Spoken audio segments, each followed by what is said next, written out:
It's interesting because I think attacking-wise, maybe they did look better in October, November, December time for United. But when we look at the teams that they put out, I wouldn't say Solskjaer's going with a defensive lineup. So I'd like to know what you think has changed, because I think with Ole himself, I think he actually said in some of those big games, like against Chelsea, although it was a bad game, United did try and have a high press. Do you think they're better off as a team who just drop off and try and hit on the counter-attack because they don't have anything in terms of just an attacking threat in general play, or do you think they should carry on doing what they're doing and trying to press high? I think one of the things is that that they had a successful counter-attacking option for a while, but they didn't have a plan B, and that was a problem for them, particularly against, at that point, some of the so-called smaller teams who sat in, and they at one point looked more threatening against the bigger teams because they didn't bother about possession as much, and then they used the pace of Martial and Rashford and the likes in behind. I think that threat is somewhat gone, and they don't have a slick rotational forward movement in transition like Manchester City. It's just, and Liverpool have got that issue as well a little bit at the moment, is where we're not seeing, and the reason for theirs, I think, is more personnel, because we know about their injury problems and some players have lost form. But they're not transitioning like the team they once were either, and that's been a problem for them. I think United have lost a bit of that spark as well going forward. They haven't dominated teams. They haven't passed it as well. I think Bruno Fernandes has been snuffed out a little bit more recently. And when that's happened and they've had to look to go somewhere else, they haven't had another great option. Even though they'll say, well, we've got some attacking players here, we've got him to come in, we've got Cavani to come back in, got Van de Beek on the bench, doesn't get used much. You look at Guardiola, when he rotates, Gundogan was out with a small injury for a while. Someone else comes in and fills that role, fills that goal-scoring void. Foden goes in the team. He comes out the team. De Bruyne is out for a few weeks. They bring people in, they rotate, but they generally get the same performance. I think for United, it's crystal clear. If they're not getting the ball into Fernandes, if Rashford's off form at all, it's not happening for them.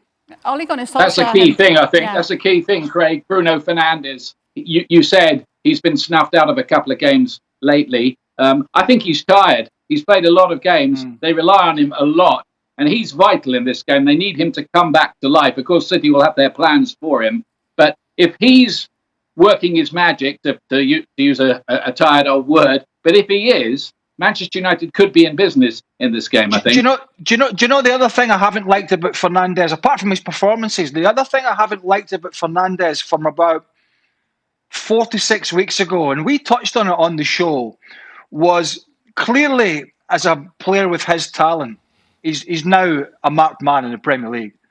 Welcome to the playmakers in the Premier League. You're marked out every week. And the one thing that I noticed with him, and we discussed it, was a couple of times, I can't remember the players, but they put kind of heavy challenges in on him early in games. And he was complaining to the referee straight away. He didn't like it.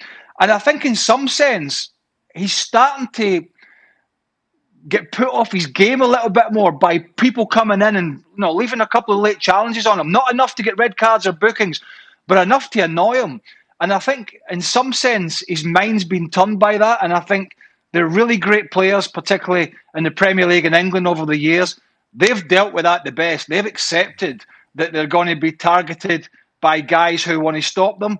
And they've generally got on with it. I noticed a few weeks ago, Bruno Fernandes was starting to complain.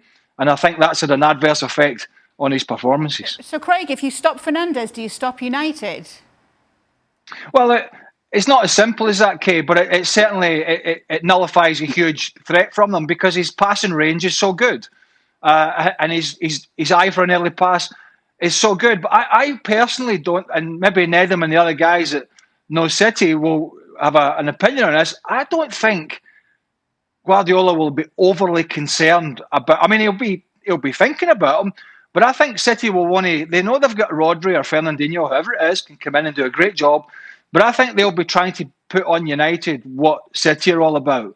And if United don't have the ball particularly much in the game, there's not a great deal Bruno Fernandes can do.